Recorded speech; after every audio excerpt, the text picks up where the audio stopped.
you could only hear His voice, you would hear the Lord rejoice, rejoicing over you with singing. Goeiedag en welkom terug by The Heart of God met my, Wian. Dankie dat jy die tyd uitkoop om na my te luister en wat die Here op my hart gelê het.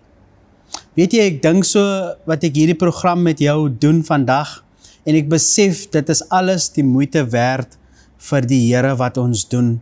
Somtyds is ons lewe vol soveel uitdagings, soveel kronkelpaaie en soms is dit moeilik want jy moet juggle tussen werk, jy moet juggle om die pot aan die kook te hou by die huis, maar terselfdertyd is jy geroep om God se werk te doen. Maar vandag is ek hier en ek is dankbaar dat die Here dit so beskik het vir my om met jou te kan gesels vandag.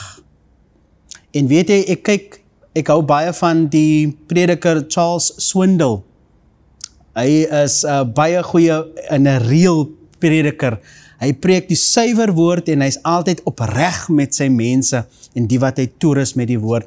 En hy het gesê in daardie een van sy preke vir sy studente van Dallas Seminary College in Amerika, sê, Sunday is coming. Sunday is coming. And you've got to be ready. So kom God se werk met jou uitdagings wat jy ervaar het gister nog voor jy die Sondag gaan preek. Moet jy gereed wees om sy woord te verkondig. Verkondig dit partydig en onpartydig, het die woord vir ons geleer. Nou ek is hier om myself te wees met jou, om vir jou my hart oor te dra en die hart van God oor te dra na jou toe. Hierdie program word genoem The Heart of God. Dit is om jou hart in God se hart te verstaan en God se hart vir jou te verstaan. En ek dank die Here vir hierdie program. Maar kom ons bid, ons tree in gebed, dat die Here sy seëninge sal plaas op hierdie woorde wat voor my lê. Vader, dankie Here vir 'n goddelike oomblik. Dankie vir nog 'n program, Here, met U, Here, met 'n kyker, 'n luisteraar by die huis. Vader, verlig ons nou, Here. Maak ons ore oop, Vader. Here, sonder ons af, Here Jesus. Bedien ons nou, Vader, Heilige Gees. Ek dank U vir elke kyker, Here. Ek dank U, my God, vir lewe en dit in oorvloed. In elke situasie, Vader, van die lewe. Soms is dit so moeilik, soms sien ons nie kans nie, Here. Maar Here, U versterk ons altyd, Vader. U plaas in elk geval, elke keer nuwe krag in ons. Here, U sê in die woord, Here, vir 'n kyker wat nou na my luister in hierdie gebed, Vader, die wat op U wag, sal nuwe krag kry. Hulle sal vlieg met arendsvlerke. Hulle sal ook hardloop en hulle sal nie moeg word nie. Vernuwe ons nou. En dankie dat U ons bewus maak in Jesus se naam. Amen. Kykers by die huis, vandag praat ek net uit my hart uit saam met jou uit die woord van God uit. En ek gaan praat uit die en ons gaan praat uit die goeie nuus, evangelie uit, wat Jesus gesê het. Nou, dit is eintlik 'n bewusmaking. Die woord het die Here op my hart gelê en jy sal nie glo nie, ek praat na begrafnis met 'n persoon. Hy sê vir my, hy was by hierdie groot diens gewees, by die groot fees gewees, 'n samekoms gewees, en hy ervaar die Gees van God, praat met hom, en hy is toe nog nie bewus dat dit was die Gees van God nie. Ek praat met hom oor dit, en ek sê vir hom, my broer, jy het nie 'n fout gemaak nie, dit is die Gees van God. Hy sê vir my, hy kom by die byeenkoms, almal is saam, die musiek is so goed, en die atmosfeer is gelaai, en iets kom binne in hom en vra vir hom, is dit in Jesus naam wat hierdie gedoen word? Doen ons dit in God se naam? Hy sê my, los het toe, hy laat het gaan, en ek kom na die begrafnis, en ons gesels so lekker, groot man, en hy sê vir my, ek sê vir hom, hy vertel vir my van die hele storie en ek sê vir hom, dat jy het nie 'n fout gemaak nie en daarin was die gees wat jou oortuig het, ankel, oom, dat dit is God wat jou bewus gemaak het. Jy moet bewus wees wanneer jy jouself in 'n omgewing bevind wat goed lyk, wat heilig lyk, dit klink heilig. Maar vra jouself, doen ons dit nog in God se naam? Doen ons nog dit om hom tevrede te stel? Maar hier is die skrif. Nou, as ons kyk na Amos, die doel van hierdie brief van Amos, hierdie boek, is om God se oordeel oor Israel aan te kondig. Amos wou hulle oortuig dat die ware godsdiens ook naaste liefde insluit. Slegs ware bekering tot God wat oor die regte van eenvoudige mense waak, sou die oordeel van God kon afwend. Nou die boek bevat die preke van Amos.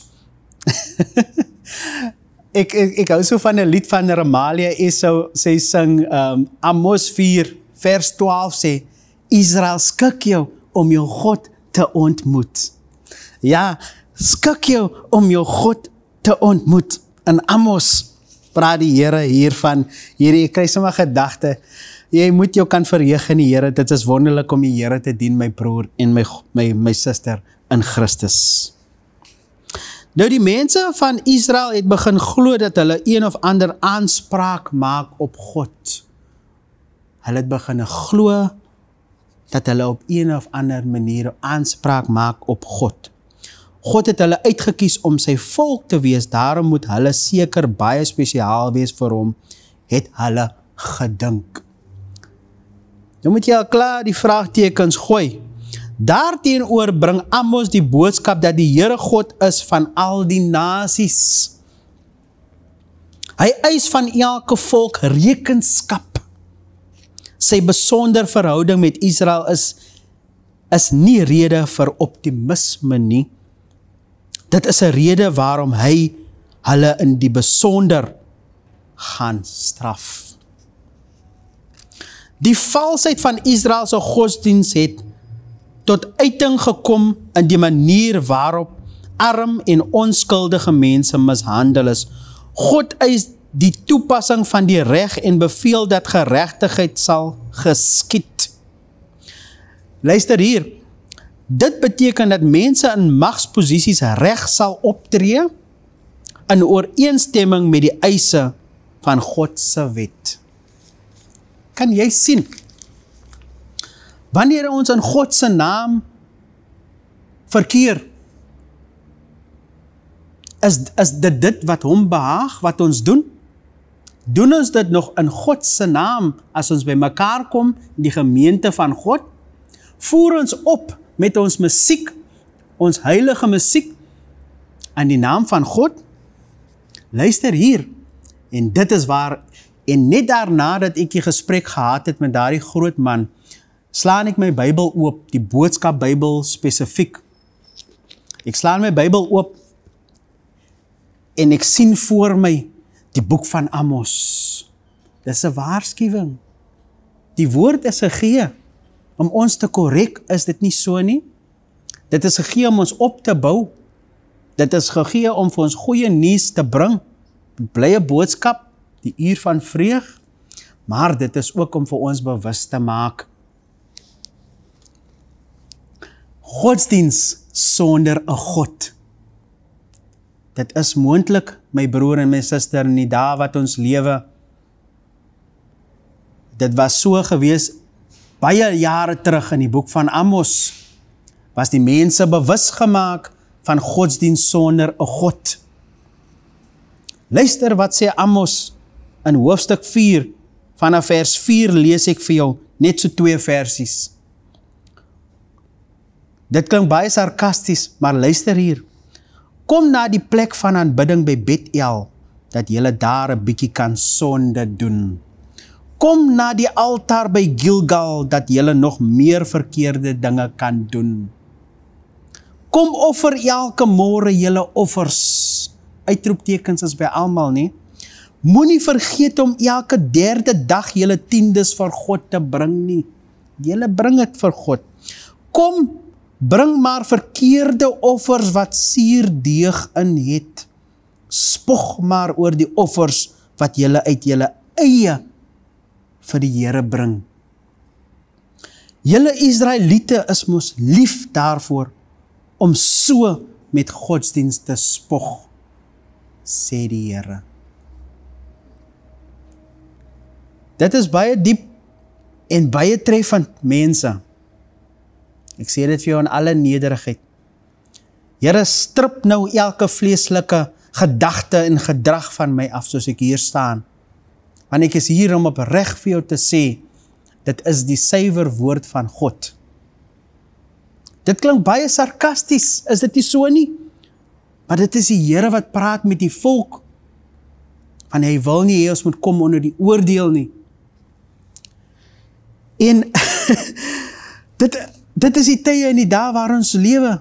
Maar luister hier, ek praat nou die dag, en na aanleiding van die woord wat ek moet bedien, kry ek bevestiging van 'n vriend, Zandro Griffiths. En hy praat omtrent 'n skrif, in die evangelie staan dit, en hy weet nie, maar ek het dit gaan naslaan in die huis, by die huis, in die Bybel, en dit sluit so mooi aan met godsdienst sonder 'n God waarvoor ons moet bewus wees. Luister hier, die Here praat van valse profete in Matteus. Jy moet bewus word daarvan. Wie gaan jou sê? Verpreek die woord tydig en onpartydig, het die Here gesê. Baie kere dan moet jy onthou, dinge klink mooi, dinge klink reg, dinge lyk of het in die naam van God gedoen is. Maar as jy gaan kyk na die ou se lewe, en hoe hy lewe met sy medemens, hoe hy liefde oordra, hoe hy met mense praat, kan jy die vrug van God sien in hom of haar. Nou ek is nie 'n judge nie, ek kom ook nie na jou toe om jou te judge nie, maar ek kom hier met 'n boodskap om vir jou bewus te maak. God sal nie verniet vir my hierdie boodskap gee op so 'n manier dat daardie persoon saam met my gepraat het en ek slaan my Bybel oop, die boodskap Bybel in Afrikaans, op die skrif wat voor my duidelik staan, godsdienst sonder 'n God nie. God sal dit nie vir my gegee het nie. En ek kom by my vriend Zandro en hy sê vir my, hy maak my bewus van hierdie, ek kan nie presies onthou wat die skrif wat hy vir my gegee nie, maar dit praat van die valse profete en ek het dit gaan naslaan. Hier is dit wat hy vir my gesê het, hier kom het nou. Vers 21 van Matteus 7.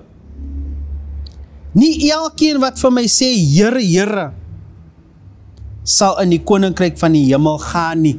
So wees versigtig, maar net hy wat die wil van my Vader doen wat in die hemele is. Nie almal van ons wat op die naam van die Here roep, sê die Bybel gaan ingaan nie, dit is ongelukkig die hartseer, want luister hier die werke wat ons doen. Baie sal in daardie dag vir my sê, Here, Here, het ons dan nie in u naam gepreekie, deur u naam bose geeste uitgedryf nie, en deur u naam baie wonders gedoen nie? Is dit nie so nie?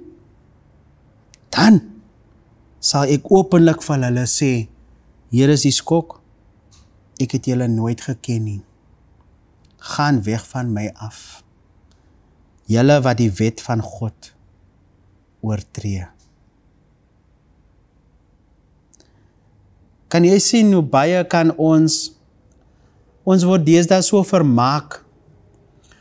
Ons is deesdae in sulke mooi paleise, wat ons woon, huise. Maar die Here wandel nie in daai tipe huise nie. Die Here kom in 'n vorm na jou toe, met 'n man wat jy nie eens wil aankyk teen die pad nie. Hy praat met jou deur 'n dronk man. Hy praat met jou met 'n vrou wat uit baie donker te kom. Erken jy die stem van die Here? Hoor jy nog die stem van die Here? kan jy sien die werke wat ons doen en wat ons deesdae ingaan. As dit gebeur het in die Ou Testament, jy kan nie vir my vandag sê, maar Wian, dit gebeur nie meer vandag nie. Dit gebeur nog ergere. Dit gebeur nog ergere waar jy loop in 'n gebou waar jy vermaak wil word. Eendag toe sê iemand vir my ook, dat vat nou net die vermaaklikhede weg uit die kerk uit. Ga jy om môre sien. Jy sien, die ding is ons moet onsself ondersoek. En ek is nie hier om klippe na jou toe te gooi nie, maar ek is hier om jou bewus te maak. Hier staan so 'n mooi skrif teen die muur by Kruiskyk. My huis moet 'n huis wees van gebed. My huis moet 'n huis van gebed wees. God is heilig, dit is in Matteus. Is dit nog 'n heilige plek waar God aanbid word in gees en in waarheid? Of gaan ons om vermaak te word, om beter te voel? Jy sien, 'n gevoel ga jy van opraak in die lewe. Jy moet bewus raak dat jy gaan nie altyd voel of as jy in die wolke loop nie.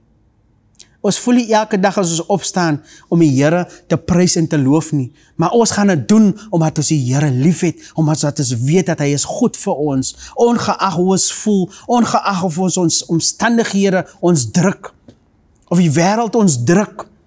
Soos Charles Swindoll gesê het, Sunday is coming. You've got to be ready. Jy weet, ek staan hier voor jou, my broer en my suster. Die vyand is nie gelukkig met ons nie. Ek myself word baie keer versoek. Baie keer slaag ek nie die toets nie. Maar ek is 'n eerlike mens voor God soos Dawid. Ek bely die verskil tussen jou en die mens wat nie God ken nie. Die mens wat vir God nie ken nie, het geen berou oor sy sonde nie. Ek en jy het berou en ons hardloop na God toe om meer soos hy te wees. Ja, dit gee my nie die reg om aan te hou sonde nie. Die Romeine sê dat ek weet, dit gee nie die reg om aan te hou sonde. Maar daar is nie een kind van God wat sonde doen omdat hy daarvan hou nie. Hy word versoek en hy gee in vir die versoeking. En agterna voel hy so sleg. Maar wanneer jy sleg voel, as jy op die regte plek, my broer, jy hardloop na God. Hardloop na die arms van God. Want hy is daar. Hy is hier vandag in hierdie plek om jou te seën. Ek word so bewus van God se teenwoordigheid in hierdie plek. En nie net sy teenwoordigheid nie, maar wie hy werklik waar is. Hy is hier om jou te seën, daar so 'n lied ook. Kruiskyk Orkes sing dit so mooi, doen slegs u wil met my Heer, u wil vir my. Sal ek en jy maar nie dit vra nie, en wanneer ons in 'n plek van aanbidding stap, dat ons harte sal oopmaak vir God, en toelaat dat hy die hoogste plek kry in daardie plek. Nie die vermaaklikhede nie. Jy sien, ek en jy wil nie op daai plek eendag wees waar God sê, dan sal ek openlik vir julle sê, ek het julle nooit geken nie. Gaan weg van my af, julle wat die wet van God oortree. Jy weet, ek wil niks byvoeg uit hierdie boodskap, ek wil niks weglaat of niks nog verdere byvoeg nie. Die Here het dit klaar gepraat, het klaar gedoen. Wat hy gedoen het is wel gedaan. Amos praat daarvan. Hy praat van die godsdienst sonder 'n God. Hy sê, kom 'n bietjie na my plek toe, by Bethel, dit is die heilige plek, die plek van brood, dat jy 'n bietjie sonde kan doen. Kom by die altaar by Gilgal, dat jy nog meer verdere dinge kan doen. Kom offer elke môre julle offers. Moenie vergeet om elke derde dag julle tiendes vir God te bring nie. Kom bring julle verkeerde offers wat met suurdeeg is. Spog maar oor wat julle doen uit julle eie uit vir die Here. Julle Israeliete is mos lief daarvoor om so met godsdienst te spog. Jy weet, deesdae word baie dinge, ons weet, ons is bewus daarvan dat die woord van God kom met krag. Dit kom nie met intellektuele kennis, kopkennis nie. Maar wees verseker vir daardie krag. Want daardie krag kan reg klink en daardie mooi gestaltes kan reg klink, maar dan word dit in God se naam gedoen nie. Want deesdae word daar bommelakiesie geslaan, daar word agterhoë sammesots geslaan in die huis van God en die smoke machines gaan op. Ek sê nie, jy doen dit in die naam van God nie. As die Gees jou aankla, dan moet jy sekerlik daarop reageer. Maar onthou, dat God se huis is 'n plek van aanbidding, 'n plek van gebed, 'n plek van eerbied vir God alleen. En mag hy die hoogste plek kry in jou plek van aanbidding. Mag hy die hoogste eer kry en alle glorie aan hom behoort. Kom ons sê vir die Here, dankie vir die woord. As die woord vandag met jou gepraat het, my broer, mag die Here jou seën. Maar hierdie woord was nie net vir my gegee sommer so nie. Dit was 'n bewusmaking, dat wanneer ons in God se plek kom, moet ons alles oorgee. Alles wat ons, alle mooi dinge het hy vir ons gegee om te geniet. Ja, ek verstaan dit. Ons lewe nie meer in Tuka se tyd nie. Maar ons moet hom die hoogste eer gee. Amen. Kom ons bid. Vader in die hemel, dankie vir hierdie woord, Here. Here, hierdie is weer eens 'n openbaring, 'n bewusmaking van u huis. U heilige huis van gebed en aanbidding. My God, ons kan u werke doen, maar ook sonder u. Ons kan in u plek kom en 'n huis wees sonder God. Godsdienst kan ons aankleef, 'n godsdienst sonder 'n God. My God, dit wat u doen, wat u gedoen het in die Bybelse tyd, in die ou dae, dit wat u nou vandag doen, as alles wel gedaan. Vader, seën nou elke kyker by die huis met hierdie woord, Here. Bekragtig hulle vir God, dat hulle bewus kan word, Here. Nie alles wat gesê word is waar nie, Here. Nie alles wat gesê word is rein nie, Here. Here, maar deursoek ons harte, Here. Sien of daar enige ongeregtigheid in ons is, Here. Skep in ons dan daardie rein hart, Here, en 'n vaste gees vir u woord, Vader. Dankie vir u woord wat u vandag stuur, Here Jesus. En dat dit sal bereik waartoe dit gestuur is, Here. Seën ons nou verder tot wanneer ons weer by mekaar sal kom, van nou af tot in alle ewigheid. Amen. Baie dankie familie dat jy gekyk het. Bid vir my. Ek bid verseker ook vir jou. Ek het jou ook lief met die liefde van die Here. Totsiens. He will rejoice over you. He will rejoice over you. If you could only hear his voice, you would